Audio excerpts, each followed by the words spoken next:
Hello everyone. तो इस नए ड्रामे में हमारा मेन लीड एक अंडरवर्ल्ड गैंगस्टर बॉस है और उसका नाम है जीजी। जीजी एक handsome, tall and good looking man है और उसकी आईब्रो के पास एक कट का निशान है जो कि उसकी पर्सनालिटी को और भी दबंग बना देता है। जहाँ तक उसके स्वभाव की बात करें तो हर माफिया बॉस की तरह वो भी बहुत रूथलेस एंड डेंजरस पर्सन है। और फर्स्ट ही सीन में उसके लोगों ने एक आदमी को पकड़ा हुआ था जिसने जीजी की डील के साथ गड़बड़ करने की कोशिश की थी और उसकी सजा के तौर पर वो उसका हाथ ही काट देता है। अभी ये मिशन कंप्लीट हुआ ही था कि जीजी को खबर होती है कि उसकी फेवरेट वुमन इस टाइम पर एक मुश्किल में फंसने वाली है। तो वो सारा कुछ छोड़ छाड़ उसी तरफ बढ़ने लगता है। इनफैक्ट जीजी की लाइफ में एक लड़की है और वो काफी सालों से है, जिसे कहा जाए कि उसकी वीकनेस है या फिर उसका इकलौता लव ऑफ लाइफ। तो ये गलत नहीं होगा। और आज भी उसकी गर्लफ्रेंड एक डेंजरस पॉइंट पर गलत मौके पे गलत टाइम पर मौजूद थी, तो वो जाता है और एक पोजेसिव बॉयफ्रेंड की तरह उसे रोमांटिक स्टाइल में वहां से निकाल कर सुरक्षा करके ले आता है। और इसी के साथ ही हमें एक फ्लैशबैक में ले जाते हैं। अब से 6 साल पहले जब जीजी इस अंडरवर्ल्ड की दुनिया में नया नया आया था, तो तब एक क्लब में खड़े खड़े कुछ लोगों से उसकी फाइट हो जाती है और यहीं पर ही भागते भागते उसकी पहली मुलाकात अपनी फीमेल लीड यू हाउ से हुई थी। वो जैसे ही उसे देखता है तो बस देखता ही रह जाता है। और फिर इन दी एंड जब पुलिस इन लोगों को पकड़ लेती है तो सारे बॉयज को उन्होंने लाइन में लगाकर बिठाया हुआ था कि तुम्हें तो यहाँ की इकलौती आई विटनेस हो, तो बताओ लड़ाई किसने स्टार्ट की थी। ऑल्दो लड़ाई तो स्टार्ट की थी जीजी ने, लेकिन फिर भी वो उसकी तरफ नहीं बल्कि किसी और की तरफ इशारा कर देती है। और बस यही वो पॉइंट था कि जब जीजी को लगता है कि उससे प्यार हो चुका था, वो बाद में जाकर उसे पकड़ता है और उससे कहता है कि तुमने झूठ क्यों बोला, मुझे बचाया क्यों। तो वो उससे कहने लगती है कि जिन लोगों को तुमने मारा है वो रोज रोज यहाँ पर आकर लोगों को तंग करते थे। जो भी तुमने किया है मैं खुश हूँ कि तुमने ठीक किया है। अब जीजी उसे दीवार से लगा देता है और उससे पूछता है कि क्या तुम्हें मुझे देखकर मुझसे डर नहीं लगता। लेकिन वो उसकी आंखों में आंखें डालकर कहती है कि नहीं, तुमसे डर नहीं लगता। अब दूसरा आदमी जो कि एक लोन शार्क था और उसका नाम शाओ नान था, उसी को ही यू हाउ ने फंसा दिया था। जब वो छूट कर आता है तो उसे पकड़ लेता है और उसे कहता है कि तुम्हारे भाई ने कर्जे के बदले तुम्हें यहाँ पर बेच दिया है, अब मैं जो चाहूँ तुम्हारे साथ कर सकता हूँ। और फिर इसी के साथ ही वो वहाँ की सारी लाइट्स ऑफ कर देता है। बेचारी यू हाउ बहुत ज्यादा डर जाती है। अब ये बदला लेने का समय था, पता नहीं वो उसके साथ क्या करेगा। लेकिन इतने में जीजी दौड़ता हुआ आता है। अंदर आते ही दरवाजे को अंदर से लॉक करता है और चाबियां बाहर फेंक देता है और फिर एक एक करके उन सारों की इतनी पिटाई लगाता है कि उन लोगों को तो दिन में तारे ही दिखाई दे गए थे। लेकिन इस टाइम पर बेचारी यू हाउ इतनी डरी हुई थी, उसने अपना फेस छुपाया था। जैसे ही जीजी उसे हाथ लगाता है तो वो उस पर हमला कर देती है। और यही वो पॉइंट था कि उसके आईब्रो पर चोट लगी थी और वो कट उसने आज तक सजा कर अपने फेस पर रखा हुआ है। अब वो उसे प्रोटेक्ट करता हुआ अपने साथ ले आता है क्योंकि वो बेचारी ऑर्फन थी। एक भाई था उसका जो शायद अब वो भी इस दुनिया में नहीं है। लेकिन जीजी बहुत नर्वस था। अपने तीनों लोगों को अलग अलग काम पर लगा देता है। किसी को कहता है कि वुमेन को लेकर आओ, किसी से कहता है कि कपड़े लेकर आओ, तो किसी से कहता है कि डॉक्टर को लेकर आओ। लेकिन उसके फ्रेंड उससे कहने लगते हैं कि डॉक्टर की उस लड़की से ज्यादा तो तुम्हें जरूरत है। लेकिन इतने में लाइट चली जाती है। उस टाइम पर यू हाउ अंदर अकेली ही टब में बैठी हुई थी। वो उसकी चीख सुनकर दौड़ता हुआ अंदर जाता और अपना लाइटर ऑन कर देता है, पर जैसे ही उसे देखता है तो तुरंत ही मुड़ जाता है। पर यू हाउ से हाथ पकड़कर रोक लेती है। जीजी को तो देखकर लग रहा था कि जैसे दुनिया के सामने वो जितना भी दबंग बन रहा है, पर इस लड़की के सामने वो हेड ओवर हील्स प्यार में डूब चुका है। और अपनी गर्ल पर हाथ डालने के जुर्म में वो शाओ नान के अड्डे को भी आग लगा देता है। और इसी बात पर उनके गैंग का लीडर जिसका नाम अंकल कुन था, वो उसे अपने पास बुलाता है। और यहाँ पर 2 ही पर्सन थे जो कि सारे कामों को चलाते थे। राइट और लेफ्ट हैंड थे अंकल के, जिनमें से एक जिया ली थी और दूसरा हमारा हीरो जीजी था। जिया ली तो काफी चिल्लाती है कि तुमने ये क्या किया, ये हमारे रूल्स के अगेंस्ट है। उस लोन शार्क के साथ हम अक्सर ही कोलैबोरेट किया करते थे। लेकिन जीजी का ये जवाब था कि जो भी कर्जा यू हाउ की फैमिली ने लिया था वो सारा मैं उसे लौटाने की ऑफर कर रहा था। वो मेरे से पैसा ही नहीं ले रहा था। ये कहाँ का इंसाफ है, ये कौन से रूल्स हैं। और अगर कोई मेरी वुमन पर हाथ डालेगा तो ऑफ कोर्स मैं रिएक्ट तो करूंगा। और इसी के साथ ही उसे पता चलता है कि उसकी वुमन और कोई नहीं बल्कि पुलिस के बैकग्राउंड से है। यू हाउ के मॉम और डैड की डेथ हो गई थी और उसके बाद से उसके डैड की एक फ्रेंड जिसका नाम मिस्टर ग्वान था, उन्होंने उसे अडॉप्ट कर लिया था। और वो एक नामी ग्रामी पुलिस कॉप थे और अक्सर इन गैंगस्टर्स के खिलाफ काम भी करते रहते थे। अब ऑफ कोर्स ये दोनों तो ऑपोजिट पोल से हैं।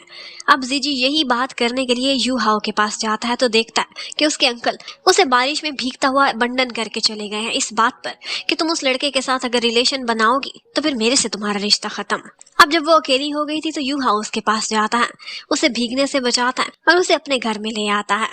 ऐसा लग रहा था कि जैसे जीजी और यू हाओ दुनिया से लड़कर भी एक दूसरे के साथ इकट्ठे ही रहना चाहते हैं। यहाँ पर यू हाओ ने उससे कुछ कस्में और वादे लेने चाहे थे। ये देखते ही जीजी को बहुत खुशी होती है कि हमेशा के लिए मेरी बनना चाहती है।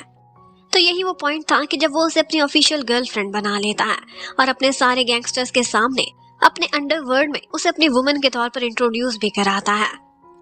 उसने सबके सामने क्लियर कर दिया था कि इसने मेरी वजह से पुराने सारे रिश्ते नाते तोड़ दिए हैं और अब ये मेरी है।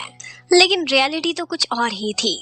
यू हाओ लगता है कि दिल से कभी भी जीजी के साथ सिंसियर थी ही नहीं, बल्कि जीजी को तो वो यूज कर रही थी इस गैंग में एंटर होने के लिए। अपने अंकल गुआन के साथ मिलकर ही उसने ये सारी प्लानिंग बनाई थी। अंकल तो उसे किसी भी मुसीबत में नहीं डालना चाहते थे, लेकिन जीजी का कहना था कि इनके बीच रहकर आपकी स्पाई बनकर हर खबर मैं आप तक पहुंचाऊंगी, क्योंकि जीजी को लगता था कि उसके मॉम और डैड के मरने के पीछे कहीं ना कहीं इसी गैंग का हाथ है और बस वो अपना रिवेंज लेना चाहती थी और इसीलिए वो जीजी को यूज कर रही थी। अब हमें प्रेजेंट का सीन दिखाते हैं। यू हाओ भी उसी वुगांग स्ट्रीट में पहुंची हुई थी जहां पर गैंग वाले एक इम्पोर्टेंट मिशन पर जाने वाले थे। ये बात जीजी को पता चली थी, लेकिन यू हाओ तो यहाँ पर एक फॉर्चून टेलर से मिलती है और उसे अपने बेबी के लिए प्रार्थना कराना चाहती थी। कुछ एम्यूलेट्स भी लेती है और जब वो फॉर्चून टेलर उसके लिए कुछ काम कर रही थी तो वो तुरंत ही उसके अपार्टमेंट से निकलकर बिल्डिंग के टॉप पर पहुंच जाती है और अपने अंकल गुआन को कुछ खबरें देने वाली थी। वो कहती है कि यही मटेरियल है जो मैं इकट्ठा कर पाई हूँ, आई होप ये आपकी हेल्प करेगा। उसके अंकल वो मटेरियल ले लेते हैं, लेकिन इतने में उन्हें खतरे का पता चलता है कि कुछ लोग उनके पीछे यहाँ पहुंच चुके हैं। किसी ने मुखबरी कर दी थी जो कि पुलिस डिपार्टमेंट में गैंग वालों के लिए काम करते थे। अब ये सुनते ही यू हाओ तो नीचे भाग जाती है, जबकि अंकल गुआन एक प्लांट के अंदर वो सारी इंफॉर्मेशन छुपा देते हैं। अब यू हाओ डरती डरती कांपती हुई इस बिल्डिंग से बाहर पहुंचती है। जैसे ही कदम बाहर रखती है, ऊपर से अंकल गुआन की डेड बॉडी नीचे गिरती है। ये देखकर तो वो और भी घबरा जाती है। उसे समझ नहीं आ रहा था कि यहाँ से जाए तो कहाँ जाए, लेकिन इतने में जीजी उसका हाथ थाम लेता है, उसे किस करता है और अपनी वुमन को अपने साथ ले जाता है। और इतने में थोड़ी ही देर बाद वहाँ पुलिस वाले भी पहुंच जाते हैं, जिनमें से एक जाओ था जो उन दोनों को इकट्ठे जाते हुए देख रहा था। जीजी अब काफी गुस्से में था। वो बहुत रैश ड्राइव करता है। यू हाओ कुछ कहना चाहती है तो उसे शट अप बोल देता है। उसके बाद उसे अपने घर तक लेकर आता है और बैक सीट पर जबरदस्ती उसकी नेक पर 2-3 मार्क्स बना देता है और उससे कहता है कि कोई भी कुछ पूछे तो तुमने कहना कि कल से लेकर अब तक तुम मेरे साथ थी, एक शब्द भी गलत अपने मुंह से ना निकालना। एक्चुअली जीजी ये सारा कुछ उसे प्रोटेक्ट करने के लिए कर रहा था, क्योंकि गैंग वालों को खबर हो गई थी कि आज वुगांग स्ट्रीट में पुलिस वालों से उनका अपना एक खबरी मिलने के लिए जा रहा है। और बस इसी तलाश में जिया ली ने अपने लोग वहां पर भेजे थे। जिया ली को तो हमेशा से यू हाओ पर गुस्सा आता था, उसी पर ही शक रहता था।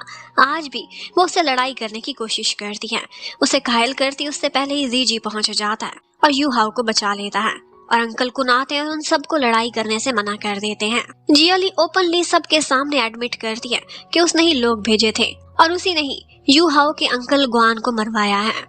मरने से पहले उनका फोन भी इन लोगों के हाथ लग गया था और जिया ली बहुत कॉन्फिडेंस से कहने लगती है कि इस फोन से सारी इन्फॉर्मेशन निकलवा ली है। जिसको सबसे ज्यादा कॉल्स हुई थी वो मोल हमारे आदमियों में से ही है।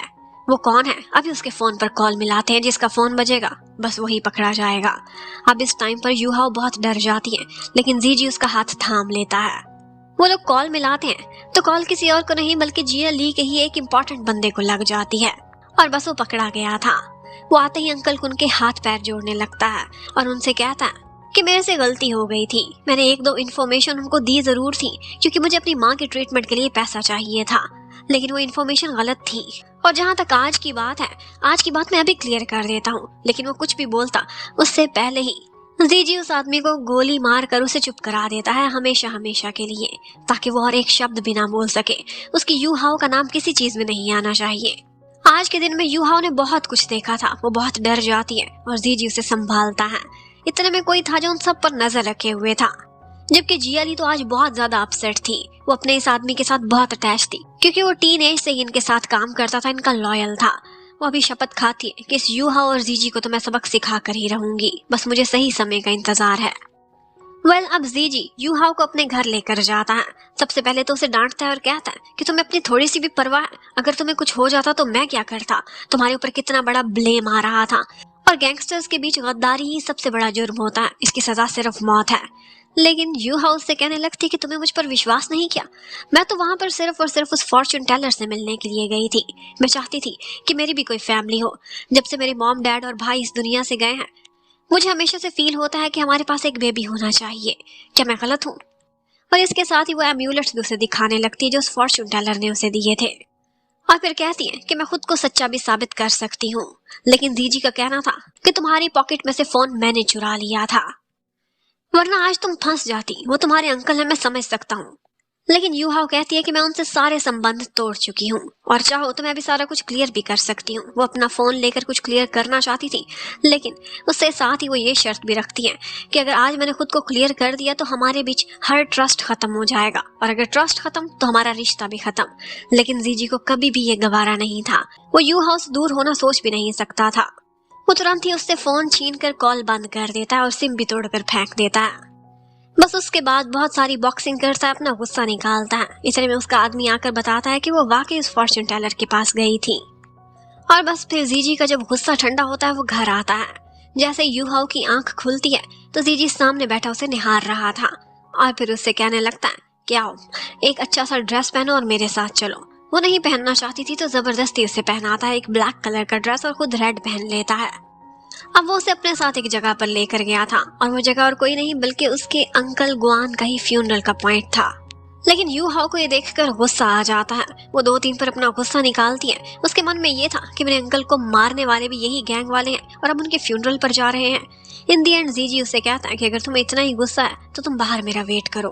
अब वो अंदर जाता है और देखता है कि वहां पर जाओ खड़ा हुआ है। इनफैक्ट इस जाओ की भी एक स्टोरी है। जीजी से मिलने से पहले वो जाओ ही था जो कि यू हाउ की लाइफ में था, और शायद ये दोनों बॉयफ्रेंड गर्लफ्रेंड बन भी जाते। इन दोनों का एक दूसरे पर बहुत पुराना क्रश था। लेकिन यू हाउ की जिंदगी बहुत बदल गई और उसे जीजी के पास जाना पड़ा।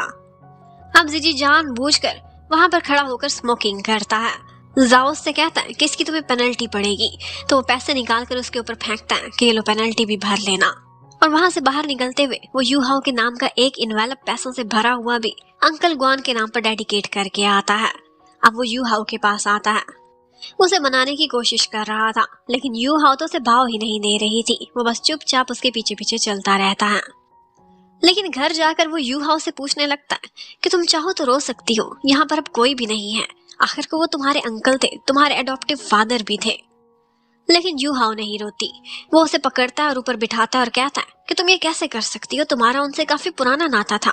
अगर मैं किसी दिन मर गया तो भी तुम नहीं रोगी क्या? और फिर वो यू हाउ को खुद की शेव करने को बोलता है। वो शेव करती है और इसके साथ ही वो उससे पूछता है कि क्या अभी भी तुम्हें गुस्सा है, और वो उसकी गर्दन के करीब नाइफ करके कहती है इतना गुस्सा कि दिल कर रहा है तो मैं मार ही डालूं। तो अब यू हाउ जी से कहती है कि जैसा कि मारना तो इलीगल होता है, इसलिए मैं तुम्हें अरेस्ट करती हूँ, और वो भी अपने प्यार में।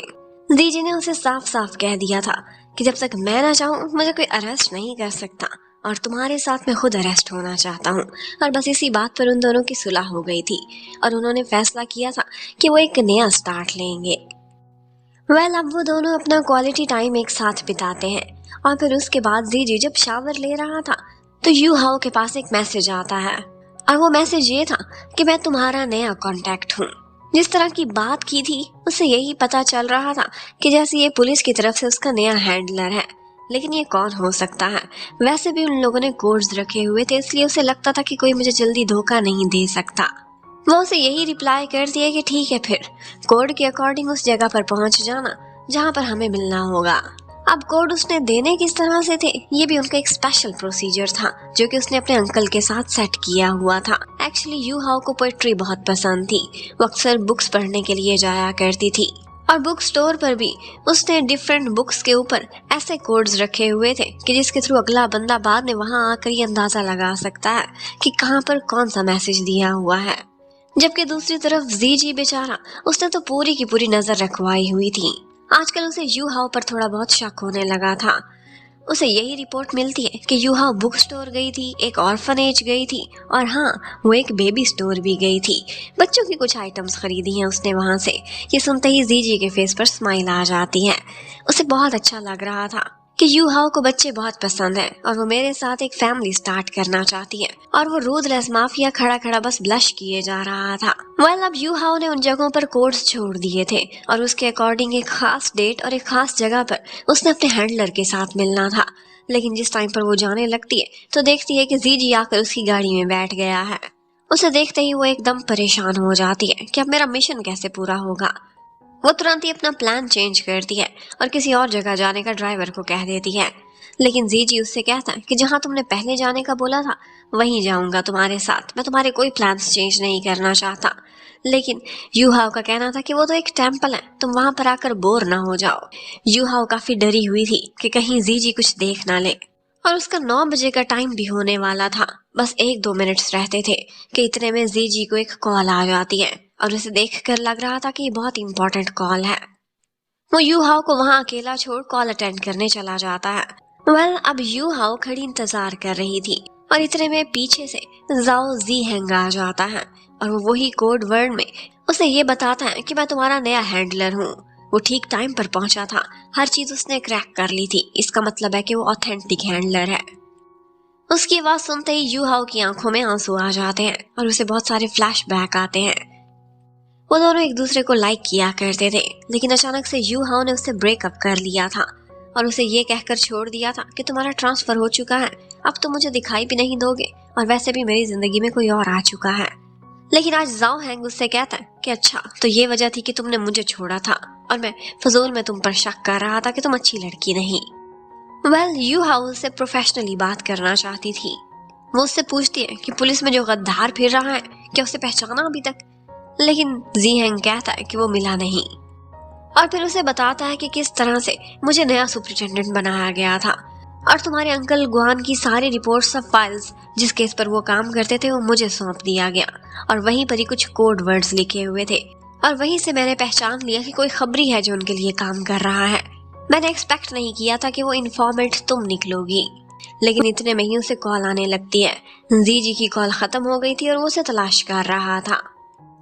जब जीजी उस टेम्पल के अंदर एंटर होता है तो देखता है कि यूहाओ वहां बैठी पूजा कर रही है और उसके बाद वो उसे एक ब्रेसलेट भी पहनाती है और कहती है कि मास्टर यहाँ से अभी गए हैं, उन्होंने तुम्हारे लिए दिया था। और वाकई कोई आदमी उस कमरे से अभी निकला था, उसकी बस एक ग्लिम्प्स ही थी जो कि जीजी देख सका था। अब यूहाओ से जबरदस्ती पकड़ती अपने साथ बिठा लेती है और उससे कहती है कि बेबी के लिए मेरे साथ मिलकर प्रे करो। जीजी को ये बात अच्छी तो बहुत लगती है, लेकिन फिर भी उसके मन में कोई चीज थी जो खटक रही थी। अब नेक्स्ट ही डे उन लोगों को पता चलता है कि उनके एक अड्डे पर छापा पड़ा है और वो कोई और नहीं बल्कि जाओ हैंग ही था और वो उनके खास आदमी वे को वहां से अरेस्ट करके ले जाता है जो कि जिया ली के लिए काम करता था और उसके लिए बिल्कुल एक फैमिली मेंबर की तरह था। और यही वो आदमी वे था जिसने अंकल गुआन को भी मारा था। जीजी देखता है कि जैसे ही जाओ हैंग वहां से जा रहा था तो उसने बिल्कुल वैसी सी घड़ी पहनी हुई थी जैसे उसने कल रात टेम्पल में देखी थी और बस वहीं से उसे कोई ना कोई शक होने लगता है। लेकिन इतने में ही वहां पर यूहाओ आ जाती है। उसने बहुत ही सुंदर सा ड्रेस पहना हुआ था, वो आज बहुत ही प्रिटी लग रही थी। लग रहा था कि आज उसके लिए एक बहुत ही स्पेशल दिन है और जीजी भी खुश था। वो उससे कहता कि आज का दिन बहुत अरसे बाद आया है, हमारी एक नई ब्रांच खुल रही है, उनका एक क्लब ओपन हो रहा था और वो एक स्पेशल जगह पर था। ये जगह हमेशा से यूहाओ एक्वायर करना चाहती थी और वो उसे आज का स्पोक्स पर्सन और उस क्लब का सुपरवाइजर भी बनाने वाला था। वो जैसे ही रेडी होकर बाहर आती है तो एक सीन देखती है। जाओ हैंग बाहर ही खड़ा हुआ था और उसको एक गाड़ी ने टक्कर मार दी है। ये देखते ही वो डर जाती है, कांप कर गिरने ही वाली थी कि जीजी आ जाता है और उसे कैरी करता हुआ गाड़ी में ले जाता है। रास्ते में यूहाओ बहुत ही परेशान हो रही थी, लेकिन उनकी बातों से उसे अंदाजा हो जाता है कि ये सारा कुछ जिया ली ने कराया है क्योंकि वे उसका आदमी था और जाओ हैंग ने उसे पकड़ लिया। अब वो उसे थोड़े दिनों बेड रेस्ट पर रखवाना चाहती है। जाओ हैंग को ज्यादा इंजरीज नहीं हुई, वो बच तो गया है लेकिन अभी अपना कंट्रोल हासिल नहीं कर सकेगा। अब वो लोग उस इवेंट के लिए पहुंच जाते हैं। अब यहाँ पर वे भी छूटकर पहुंच चुका था और वे को बहुत ज्यादा गुस्सा था यू हाओ पर। वो एक दफा अकेले एक जगह पर उसे पकड़ लेता है और उसे धमकियां देने लगता है। कहता है कि तुम्हें पहले ही मुझे मार डालना चाहिए था। मुझे लगता है कि हमारे बीच गद्दार सिर्फ और सिर्फ तुम ही हो। जैसे तुम्हारे अंकल गुआन को मारा है, अब मैं तुम्हें मारूंगा। इससे पहले कि वो उसे मारता, वहां पर जिया ली पहुंच जाती है और आकर वे को रोकती है। उससे कहती है कि तुम आजकल ड्रग्स कुछ ज्यादा ही लेने लग गए हो। आज का दिन ये हरकतें करने का नहीं है। उसे अपने साथ एक और कमरे में लेकर जाती है, उसके हाथ पैर बांध देती है और फिर उसके बाद उसे लॉक करके वहां से निकल जाती है। अब यहाँ से सीधी जाती है वो मेकअप रूम में। जिया ली के साथ शुया भी आई हुई थी। शुया एक काउंसलर की बेटी थी और इसके साथ साथ वो आजकल सुपर मॉडल भी रही थी। जिया ली कहती है कि रिबन हम इसी से कट कराएंगे और आज की स्पोक्स पर्सन भी यही रहेगी। वो यू हाओ से आज के दिन की खुशियां छीनना चाहती थी, लेकिन यू हाओ भी आज बिल्कुल रेजिस्ट नहीं करती, शांत हो जाती है। जैसे जैसे उसे शुया और जिया ली ऑर्डर कर रहे थे बिल्कुल वैसे ही करती है। वो उसे जूते लाने को कहते हैं तो उसके कदमों में बैठकर उसे जूते भी पहनाती है, उसका टॉर्चर भी सहती है। जिया ली तो थोड़ी और ही आगे बढ़ जाती है।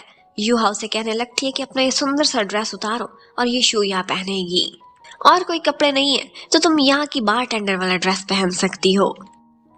और यू हाओ ये करने को भी रेडी हो जाती है। अब वो आती है और एक वेट्रेस की तरह से जिया ली को सर्व भी करती है, लेकिन अब तो वो गुस्से में लग रही थी।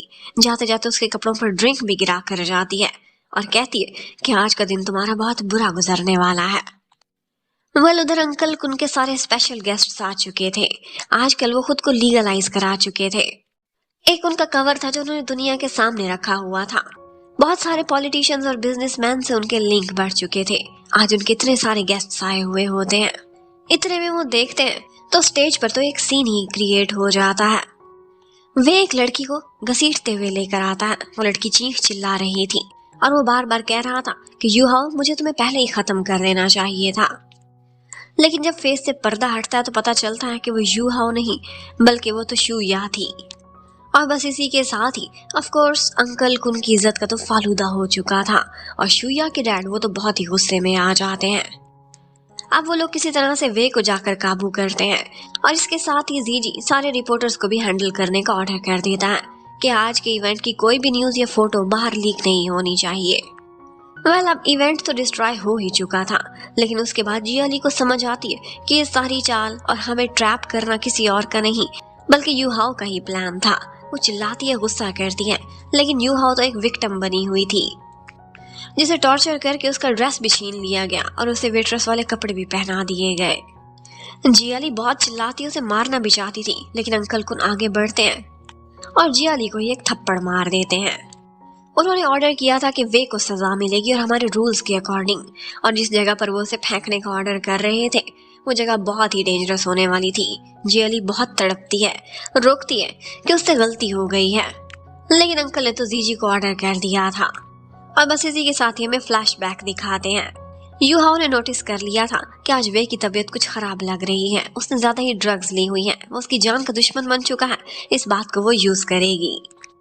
इसीलिए उसने जानबूझकर अपने वाला ड्रेस शुया को पहनने को दे दिया था। बाद में उस कमरे की लाइट्स भी ऑफ कर दी थी और खुद ही जिया ली की पॉकेट से चाबियां चुराकर वे के कमरे को खोल दिया था ताकि वो बाहर आए। यू हाओ को तलाश करते करते वो शुया को मारने की कोशिश करे और सबके सामने एक पागल बन जाए। यू हाओ के दिल को सुकून मिल जाता है जब वो अपने अंकल के कातलों को इस तरह से तड़पते हुए देखती है। जिया ली तो जैसे पागल जैसी हो गई थी और ऑफ कोर्स वे को बहुत ज्यादा टॉर्चर सहना पड़ता है।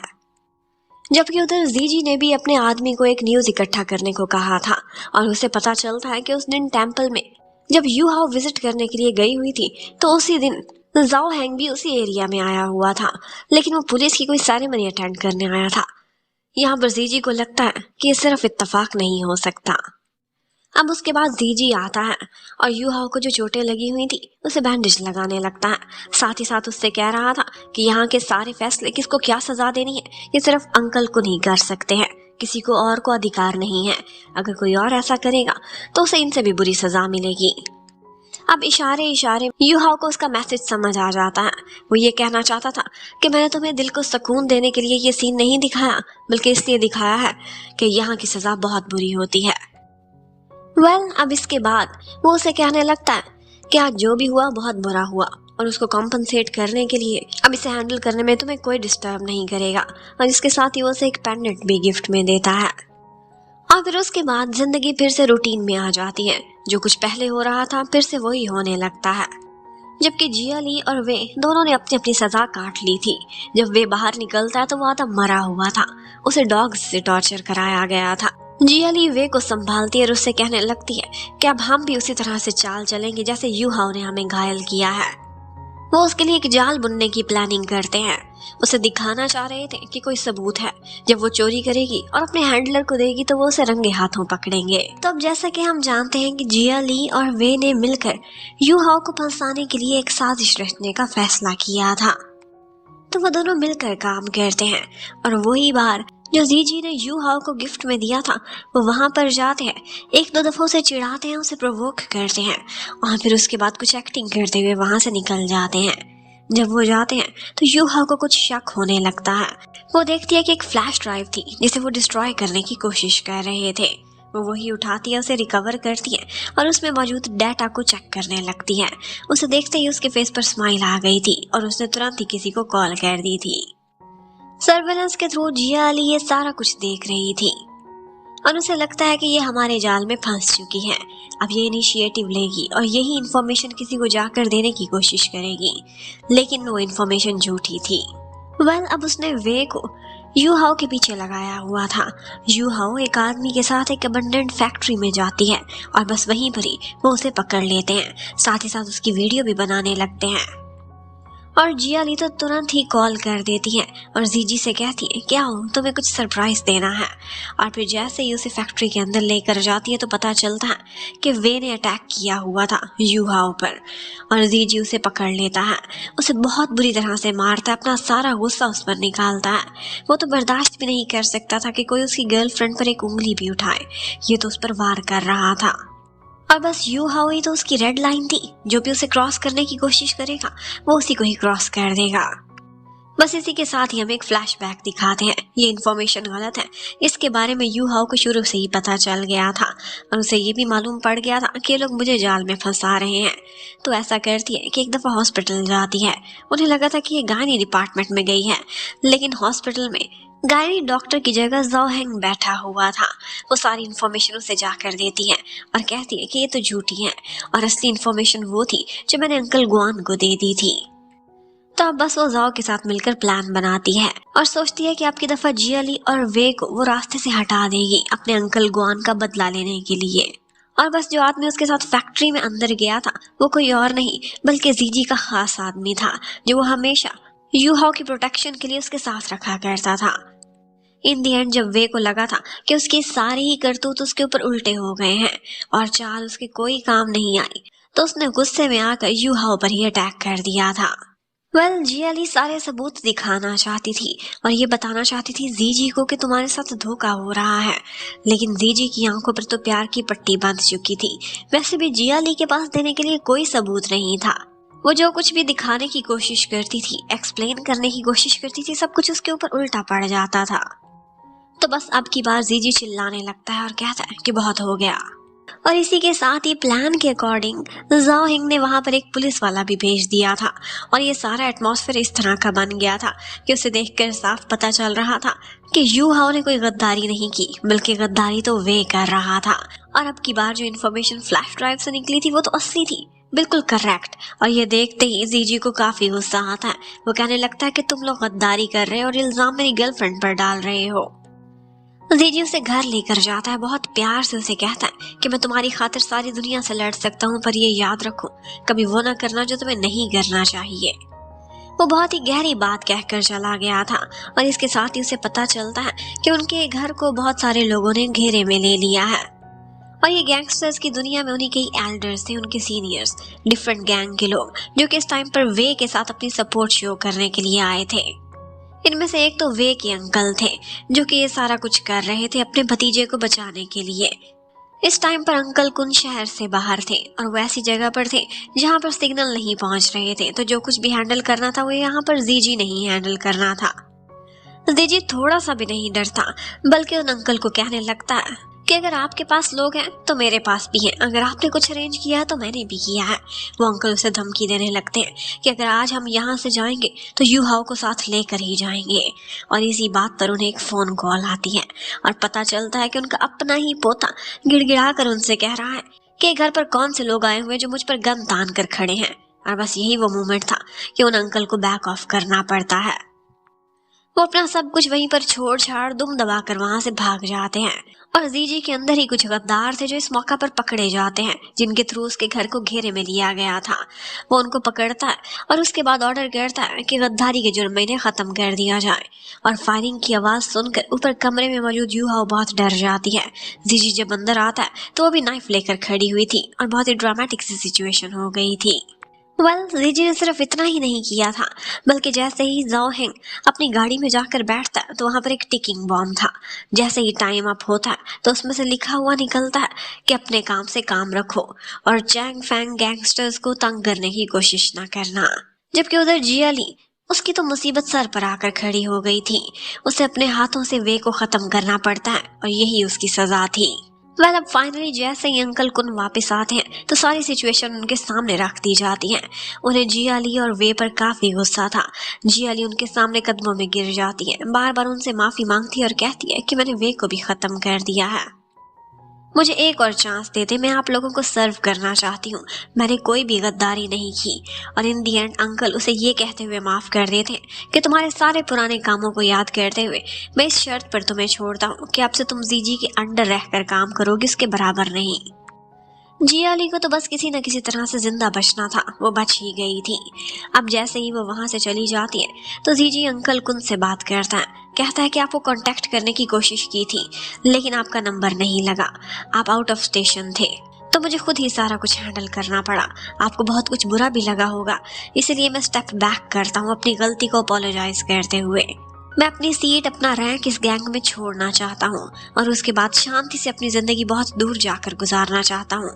अंकल ये सुनते ही वो सारी पुरानी बातें याद करने लगते हैं। जब जीजी 10 साल का था तब से उनके साथ जुड़ा हुआ था। वो उसे पुराने सारे समय याद कराते हैं कि किस तरह से तुम मेरी खातिर हर चीज बर्दाश्त करते थे, इतना दर्द सहते थे, इतनी तकलीफ में होते थे चोटों में, पर तुम्हारी जुबान से आह भी नहीं निकलती थी। अंकल ये सारा कुछ उसे ऐसे शो करा रहे थे कि जैसे वो उसके साथ बहुत अटैच्ड हैं। उसे कहते हैं कि तुम्हारे लिए मैंने एक बहुत बड़ा विला भी अरेंज करके रखा हुआ है सी साइड पर, जाओ और शांति से अपनी जिंदगी वहां गुजारो। मुझे पता है कि तुम यू हाओ के साथ अब एक पुरसकून लाइफ गुजारना चाहते हो। वैसे भी जीजी उनसे कहता है कि अब सारा कुछ हम लोग लेजिटिमेट कर चुके हैं, सब शेडी काम उन लोगों ने खत्म कर दिए थे, लेकिन फिर भी कुछ डीड्स थे गैंगस्टर्स के बीच जो इस तरह के उल्टे सीधे काम करते ही रहते थे। उनसे भी जीजी खुद को अलग करना चाहता था सिर्फ यू हाओ की खातिर। और कहता है कि नहीं, मैं उस विला में नहीं बल्कि बहुत दूर, मैं यहाँ से बाहर इंग्लैंड जाना चाहता हूँ। ये सुनते ही अंकल कहने लगते कि इस देश से बाहर जा रहे हो, तुम तो मुझसे बहुत दूर हो जाओगे, वहां तो बहुत ठंड होती है, तुम्हें बचपन में अक्सर नमूनिया हो जाया करता था। वो तो उसकी बहुत केयर कर रहे थे। इन दी एंड कहते हैं कि ठीक है, अगर तुम जाना चाहते हो तो मेरा आशीर्वाद तुम्हारे साथ है, लेकिन एक आखिरी टास्क है जो तुम कंप्लीट कर दो। उनकी एक कंसाइनमेंट और डील होने वाली थी। वो चाहते थे कि ये सारा कुछ जीजी अपने अंडर करे क्योंकि एक बहुत बड़ी डील थी और जीजी के अलावा इतना एतबार उन्हें किसी और पर नहीं था। लेकिन ये सारा कुछ तो अंकल उनका दिखावा था। वो अकेले में जाते हैं और अपने एक खास आदमी से बात करने लगते हैं। कहते हैं कि इतना कुछ करने के बाद अब वो मुझे छोड़ के जा रहा है, इंग्लैंड जा रहा है ताकि वो मेरे इन्फ्लुएंस के सर्कल से ही बाहर निकल जाए। बहुत बड़ी चाल चली है इसने, लेकिन इसे ये नहीं पता कि ये मेरा चाकू है और जिस दिन ये काम करना छोड़ेगा मैं खुद इसे तोड़ दूंगा। और वो अपने उस खास खबरी को यही कह रहे थे कि यू हाओ के बारे में इंफॉर्मेशन तलाश करने की कोशिश करो। जबकि यू हाओ उधर आजकल खबर ले रही थी, बार बार बातें सुनने की कोशिश करती थी कि ये कौन सा बड़ा टास्क है जिसको करते हुए जीजी आजकल इतना बिजी रहता है कि खाने की भी कोई परवाह नहीं करता। वो ऊपर से यही शो कराती थी कि उसे फिक्र हो रही है, लेकिन इनफैक्ट सिर्फ बातें सुनने के लिए आती थी, जीजी को देखने के लिए नहीं। और वहां से बस चोरी चोरी उसने कोई ना कोई इन्फॉर्मेशन इकट्ठी कर ली थी, कुछ चीजें भी टेबल पर पड़ी देखी थी और उनकी कुछ बातें भी सुनी थी। और यही इन्फॉर्मेशन वो चोरी चोरी जाकर जाओ हैंग को दे देती है। जोंग हैंग उससे कहने लगता है कि मुझे इसका पता बता दो, कुछ और इन्फॉर्मेशन लीक करा दो और फिर उसके बाद मैं हमेशा के लिए जीजी को और उसके गैंग को खत्म कर दूंगा और फिर हम दोनों एक हो सकते हैं पहले की तरह। अब यहाँ पर वो तो उसे इन दी एंड किस भी करने वाला था, लेकिन बाहर से कुछ शोर होता है और यूहा वहां से भाग जाती है। उसे देखकर लग रहा था कि अब उसे अपने एक्स बॉयफ्रेंड में कोई भी इंटरेस्ट नहीं है। अब यूहाओ ने पूरी कोशिश की हुई थी, एक बग लगाना चाहती थी, लेकिन हर जगह पर कैमरास फिक्स थे। वो क्या करती, अपने कपड़ों में भी छुपा कर गई थी, लेकिन ये कर नहीं पाती। इतने में उसे पता चलता है कि एक पॉलिटिशियन की बेटी के साथ जीजी की शादी की खबरें आजकल मैगजीन में छप रही हैं। ये देखते ही वो फुल नाटक स्टार्ट कर देती है, एक पोजेसिव गर्लफ्रेंड की तरह बहुत ओवर एक्टिंग करती है और कहती है कि इस कमरे में जो तुम लोग सामान छुपा कर रखते हो, यकीनन यहाँ पर भी उस लड़की के लिए डाउरी का सामान होगा। ये मुझे छोड़ना चाहता है। और बस उसकी इतनी पोजेसिवनेस देखकर जीजी को तो उस पर प्यार ही आया जा रहा था। वो उसे अपने साथ उस कमरे में लेकर जाता है, उसकी आंखें बंद करता है और उसके बाद उसके हाथ से ही वो पासकोड खोलता है। वैसे तो अंदर काफी सारा सामान था, लेकिन उसी के बीच एक पियानो भी था। वो कहने लगता है कि ये पियानो तुम्हें बहुत पसंद था ना, तुम्हें याद है, ये मैंने तुम्हारे लिए ही खरीदा है। वो उससे कहने लगता है कि ये न्यूज वाले कुछ भी छाप देते हैं, लेकिन आजकल इस पॉलिटिशियन से हमें अच्छे संबंध रखने हैं, इसीलिए मैंने कुछ भी नहीं बोला। जैसे ही मेरे अगली डील ओवर होती है, उसके बाद हम ये सारा कुछ छोड़ यूके चले जाएंगे, जहाँ तुम और मैं दोनों रहेंगे। अब यूके का सुनते ही वो डर जाती है, लेकिन एक्टिंग ऐसे करने लगती है कि जैसे वो बहुत खुश हो गई है। अब उसके माइंड में एक ही चीज चल रही थी और वो ये थी कि यूके जाने से पहले ही मैंने इन लोगों के खिलाफ कुछ इकट्ठा करना और इन्हें पकड़वाना है। इतनी इन्फॉर्मेशन उसे मिल चुकी थी कि इस घर में और जगह जगह जहाँ भी सर्विलेंस लगी हुई है, वो पावर के जाने से ही ऑफ हो जाएगी। और पावर बैकअप का कोई ऐसा एक्यूरेट सिस्टम नहीं है जो कि वर्कर्स के ना होते हुए चल सके। एक दिन मौसम बहुत खराब था, टाइफून आने वाला था और उसी समय जीजी ने भी अपनी कंसाइनमेंट चेक करने के लिए जाना था। ज्यादातर वर्कर्स उसके साथ चले गए थे, बस कुछ मेड्स ही रह गई थी और उनको भी यूहाओ एक बहाने से घर भेज देती है कि तुम लोगों की भी फैमिलीज है, उनकी केयर करो जाकर। जीजी को जाना बुरा तो बहुत लग रहा था, लेकिन फिर भी वो जाते जाते उससे कहता है कि बी अ गुड गर्ल, अच्छे से मेरा इंतजार करना, मैं जल्दी वापस आ जाऊंगा। और बस जैसे ही घर खाली होता है, यूहाओ ने तो अपनी चाल चल दी थी।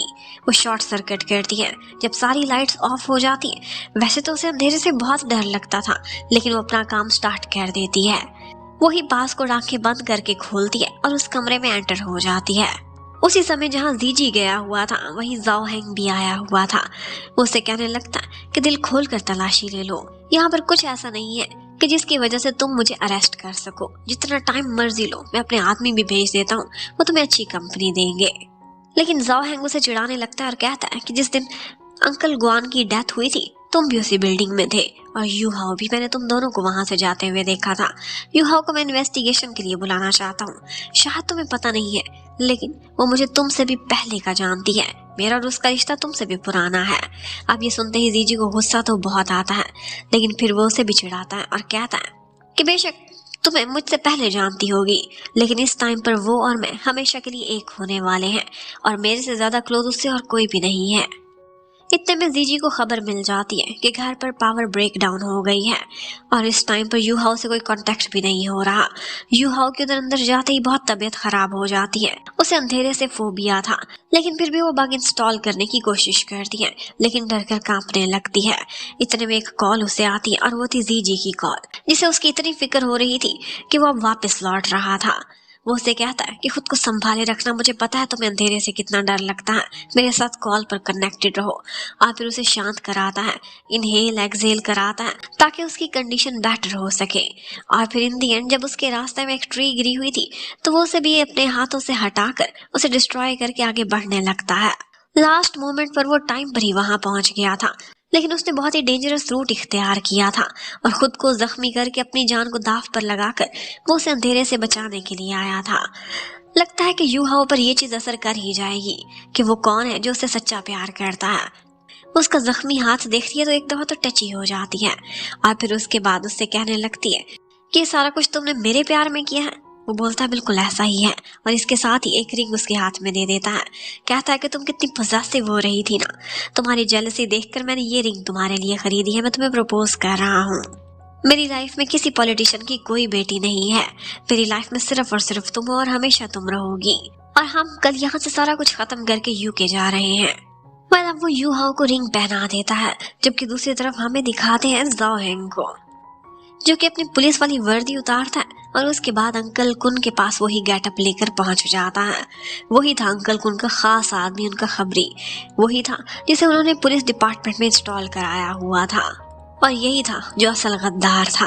और इसके साथ ये पार्ट खत्म होता है। नेक्स्ट क्या हो गया देखने के लिए स्टे कनेक्टेड। तो जैसा कि हम लोगों ने लास्ट पार्ट में देखा था कि पुलिस के अंदर जो गद्दार था जिसे अंकल कुन ने इंस्टॉल किया था वो कोई और नहीं बल्कि जाओ जी हैंग ही था।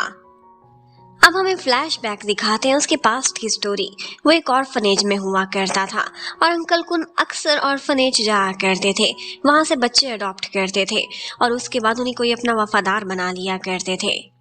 जाओ हैंग को उन्होंने पहली ही नजर में पहचान लिया था। उसकी नेचर ही ऐसी थी जो कि निडर नहीं था बल्कि छुपकर वार करने वालों में से एक था। इसीलिए उन्होंने उसे मास्क के पीछे रखा, उसकी नेचर के अकॉर्डिंग उसे इंस्टॉल किया ताकि वो पुलिस में रहकर उनके लिए गद्दारी कर सके। और जाओ हैंग वो तो शुरू से ही स्कीम चलाता था। एक्चुअली उसकी और यू हाओ की मुलाकात इत्तफाकन नहीं हुई थी बल्कि ये सारा कुछ भी प्लान्ड था। एक दफा एक गुंडे से बचाते बचाते यू हाओ की और उसकी दोस्ती हो गई थी और फिर इन दी एंड वो दोनों एक रिलेशनशिप में चले गए थे।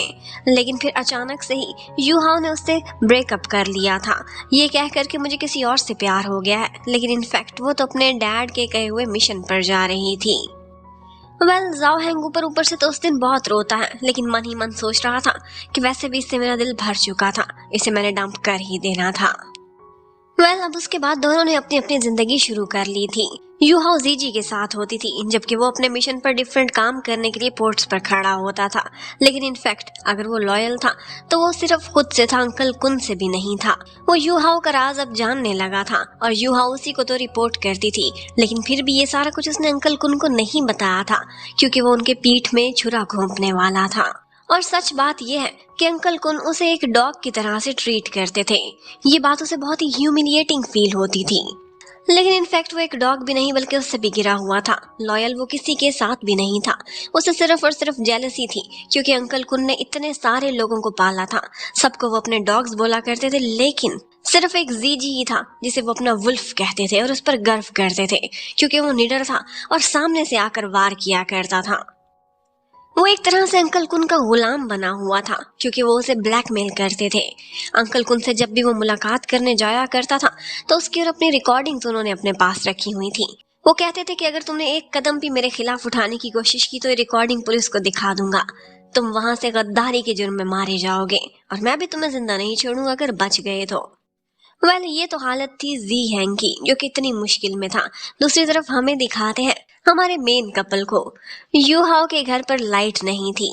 जीजी पहुंचता है और ब्रेकर फिक्स करने की कोशिश करने लगता है। फाइटिंग में, प्लानिंग में और कनिंग होने में वो सबसे आगे था, लेकिन यहाँ पर वो मार खा बैठता है।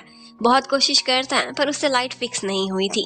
और फिर इसके बाद एक रोमांटिक सा सीन क्रिएट हो गया था जब वो लोग बहुत सारी कैंडल्स लाइट अप करते हैं और इस रोमांटिक से मोमेंट पर जीजी यू हाओ से बहुत सारी बातें भी करता है।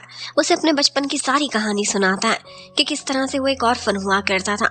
उसे तो शायद याद भी नहीं है कि उसके माँ बाप कौन थे। ऐसे में अंकल कुन ने उसे पाला, उसे बड़ा किया और हमेशा से उनका वफादार इसीलिए रहा था क्योंकि वो उनके हर एहसान को रीपे करना चाहता था। वो कहता है कि वो मुझे हमेशा से वुल्फ बोलते थे और मुझे इस बात पर गर्व भी है।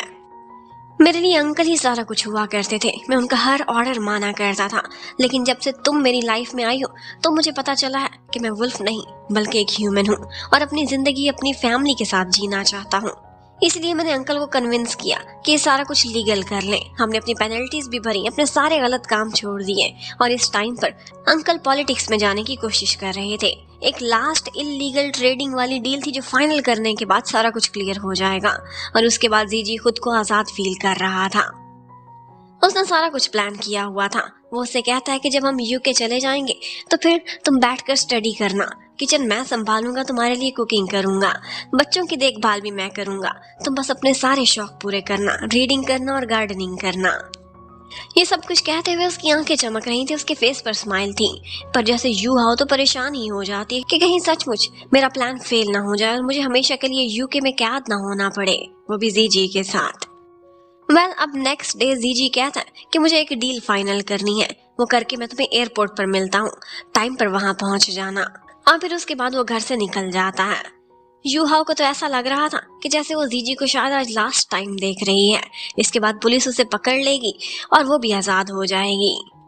वो जैसे ही घर से निकलता है तो वो तुरंत ही जाओ ज़ीहैंग को मैसेज कर देती है कि वो घर से जा चुका है। जाओ हैंग को पता था कि यू हाओ ने सामान के अंदर एक ट्रैकर लगाया हुआ है। अब एक तरफ उसने टीम को भेजा था उसी ट्रैकर की लोकेशन को फॉलो करने के लिए, जबकि दूसरी तरफ वो जा रहा था जीजी का पीछा करने के लिए, क्योंकि उसे पता था कि ये लोग ऑर्फनेज में एक कवच करके जा रहे हैं, वहां पर कोई इलीगल ट्रेडिंग ही जरूर करेंगे और वो वहां पर छापा मारना चाहता था। जबकि रास्ते में हमें दिखाते हैं कि जीजी को एक डॉक्यूमेंट मिलती है। इनफैक्ट उसे काफी दिनों से यू हाओ पर शक हो रहा था, तो अपने मन से इस शक को निकालने के लिए उसने एक प्राइवेट डिटेक्टिव हायर किया था और उसकी रिपोर्ट इस वक्त इन्वेलप में बंद थी। जीजी सोचता है इसे खोलने की क्या जरूरत है, आज से मैं अपनी नई जिंदगी शुरू कर रहा हूँ, यूके जा रहा हूँ। और बस इसी के साथ ही सीन शिफ्ट होता है। हमें दिखाते हैं कि उस चैरिटी इवेंट में जब सारे लोग पहुंचे हुए थे तो बैक स्टेज वहां पर पुलिस भी पहुंच जाती है, उन लोगों को पकड़ती है और कहती है कि हमारे साथ कोऑपरेट करें। हमें पता चला है कि इन आइटम्स के अंदर कोई ना कोई चीज इन्वॉल्व है जो कि इलीगल है। जीजी आता है और जाओ हैंग के कान में कहता है कि अगर ऐसा कुछ यहाँ से ना निकला तो तुम्हें पता है तुम्हारा अंजाम क्या होगा। जाओ हैंग उससे कहता है कि पुलिस के काम में दखल ना दो, वरना कानून के हाथ बहुत लंबे होते हैं। ये सुनते ही जीजी डरने की एक्टिंग करता है और एकदम पीछे जाकर खड़ा हो जाता है। और फिर उसके बाद जाओ हैंग हर बॉक्स को खोलता है, हर जगह तलाशी लेता है, कोई भी चीज वहां से ऐसी नहीं मिली थी। उसकी दूसरी टीम को भी कोई सामान ऐसा नहीं मिला था। इनफैक्ट यहाँ पर जीजी बिल्कुल क्लियर हो चुका था। उधर यू हाओ इंतजार में थी कि अभी उसे अपनी आज़ादी की खबर मिलेगी, लेकिन इनफैक्ट एक आदमी आता है जो उससे कहता है कि मैम एयरपोर्ट चले, फ्लाइट का टाइम होने वाला है।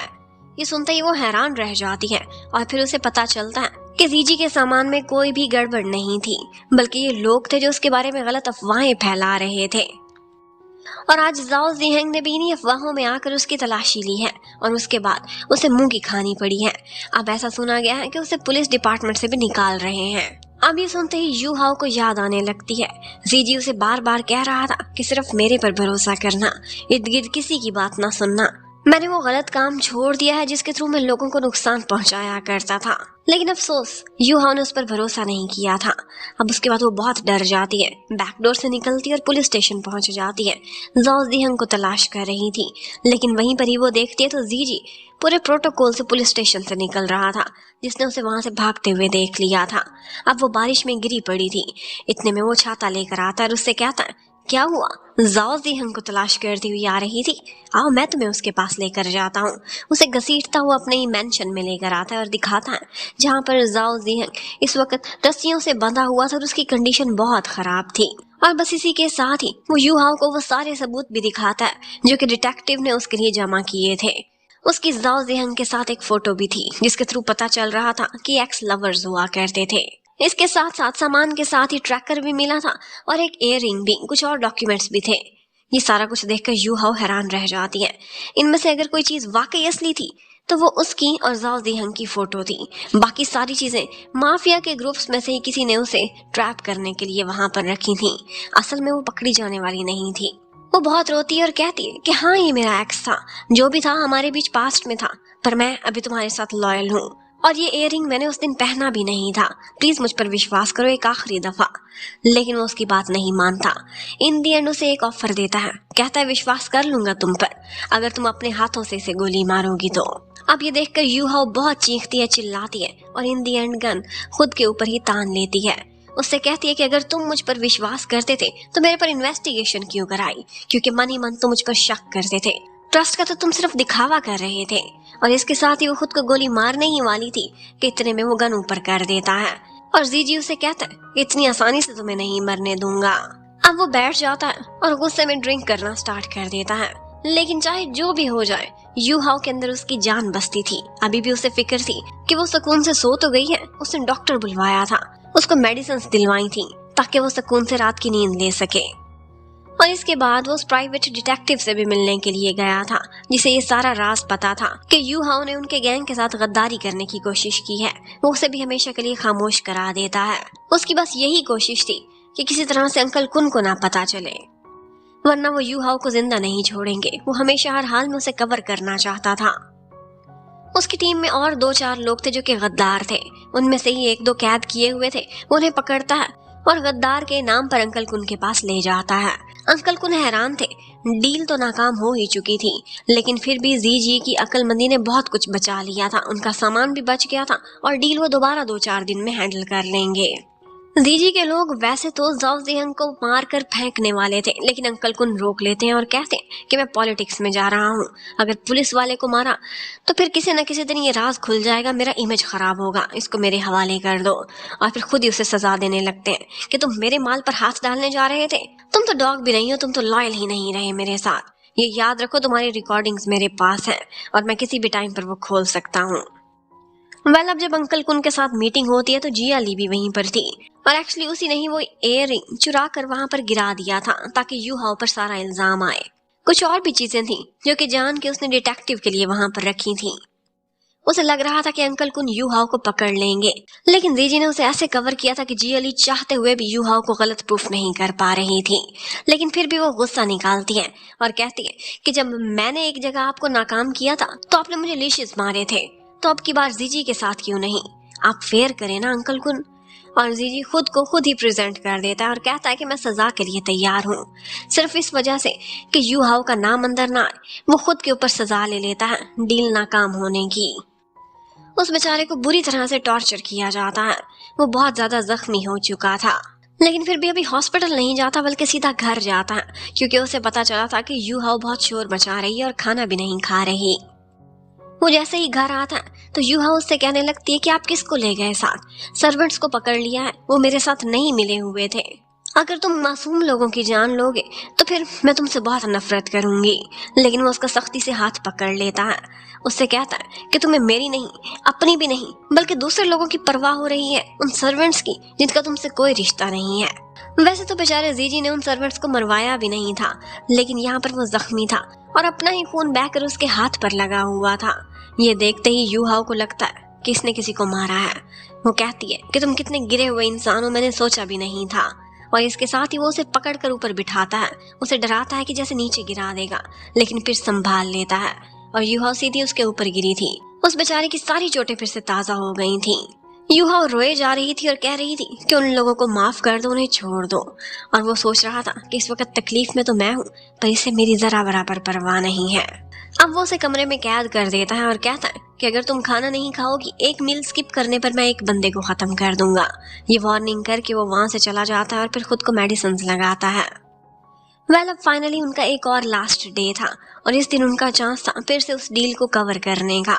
अब की बार तो जी किसी पर भरोसा नहीं कर सकता था। वो ऐसा करता है कि यू हाओ को अपने साथ लेकर जाता है और कहता है कि यहाँ से सीधे हम एयरपोर्ट जाएंगे। यू हाओ ने सुन लिया था कि किस टाइम पर ये डील होने वाली है और कौन सी पोर्ट पर, तो वो तुरंत ही फिर से एक प्लान करती है। अपनी एक मेड को भेजती है, कहती है कि टेम्पल्स में ये ऑफरिंग्स दे देना और इसके साथ ही वहाँ के मास्टर से कहना कि हमारे लिए ये प्रार्थना करें। और जो प्रार्थना थी उसी के अंदर ही कोड वर्ड छुपा हुआ था पोएट्री की जुबान में। अब जब जी के साथ यू हाओ जा रही थी तो जाते जाते अपने देश को छोड़ते हुए उसकी आंखों में आंसू आ रहे थे और जी तो इतना सॉफ्ट हार्टेड था उसके लिए कि उसको टिश्यू देने लगता है। अब फाइनली वो लोग पोर्ट पर पहुंच जाते हैं। वो उसे कहता है कि ये याद रखना कि अगर तुम मेरे हाथ में हो तो फिर ही तुम सेफ हो, मेरा हाथ ना छोड़ना। आगे जिया ली खड़ी हुई थी और उसने अपना जाल बिछाया हुआ था। वो वहां पर स्नाइपर्स को हायर किए खड़ी थी और स्नाइपर्स उन सब के सिरों का निशाना ले लेते हैं। जिया ली कहती है कि जिसे डील करनी थी वो डीलर भी मेरे पास है, मेरी कैद में। यहाँ से ही सारा कुछ लेकर और अंकल कुन को धोखा देकर वो वहां से जाने वाली थी। इस सारे ड्रामे में यू हाओ को कोई इंटरेस्ट नहीं था। वो तो बार बार अपनी वॉच पर टाइम देख रही थी कि कब 5 बजेंगे, पुलिस यहाँ पर आ जाएगी। लेकिन जाओ जियांग वो हमेशा की तरह वाकई वुल्फ नहीं बल्कि डॉग ही था। वो तो डर के पीछे हट गया था क्योंकि उसे अंकल कुन की दी हुई धमकी याद आ गई थी। उसने वहां पर पहुंचना ही नहीं था। जिया ली ने तो अपनी चाल चल ली थी, लेकिन फिर वुल्फ की चाल की बारी थी। उसने पहले से ही सारी तैयारी की हुई थी। वो उन स्नाइपर्स को डबल कीमत देकर पहले ही खरीद चुका था और सारे निशाने अब जिया ली पर तन चुके थे। वो उससे कहने लगता कि तुम बहुत ही बेवकूफ इंसान हो। यहाँ पर बातों ही बातों में जिया ली जी को ताना देती है कि इस लड़की की खातिर तुमने खुद पर लीशेस ले ली और इस पर आंच भी नहीं आने दी, लेकिन ये तुमसे वफा नहीं करेगी। और बस यही वो पॉइंट था कि जब यू हाओ को पता चलता है कि कल जो उसने हाथों पर खून देखा था वो किसी और का नहीं बल्कि जीजी का अपना था। वो बुरी तरह से घायल हो चुका था। वो आज उसकी ये चोटें खुद भी महसूस कर लेती है। एंड आई विश कि काश यू हाओ को ये एहसास हो जाए कि कौन उसके साथ सिंसियर है, ये जीजी जो उसे बचाता है या फिर जाओ जी है जो कि आज आया ही नहीं था। लेकिन इसके साथ ही हमें पता चलता है कि वही वे जिसको जियाली ने अपने हाथों से मारा था, बल्कि मारा नहीं था, उसने तो बचा लिया था, वो आज सबके सामने आ जाता है और कहता है कि अगर जिया पर कोई हाथ उठाएगा तो उसे मेरी लाश से गुजर कर जाना पड़ेगा। और बस इसी के साथ ही उन लोगों की यहाँ पर फाइट स्टार्ट हो जाती है। जीजी को गोली लगने ही वाली थी कि इतने में उसके आगे यू हाओ आ जाती है और उसके हिस्से की गोली खुद खा लेती है। और बस ये देखते ही जीजी ये बर्दाश्त कर ही नहीं सकता था। इन दी एंड वो उसे वहां से लेकर भागता हुआ जा रहा था और यही कह रहा था कि किसने तुम्हें बोला मेरी सुरक्षा करने को। और ये सारा सीन खत्म होने के बाद पुलिस वहां पहुंचती है। जाओ जियांग सिर्फ ये मंजर खड़ा देख रहा था और इसके साथ ये पार्ट खत्म होता है। नेक्स्ट क्या होगा देखने के लिए स्टे कनेक्टेड। Bye bye.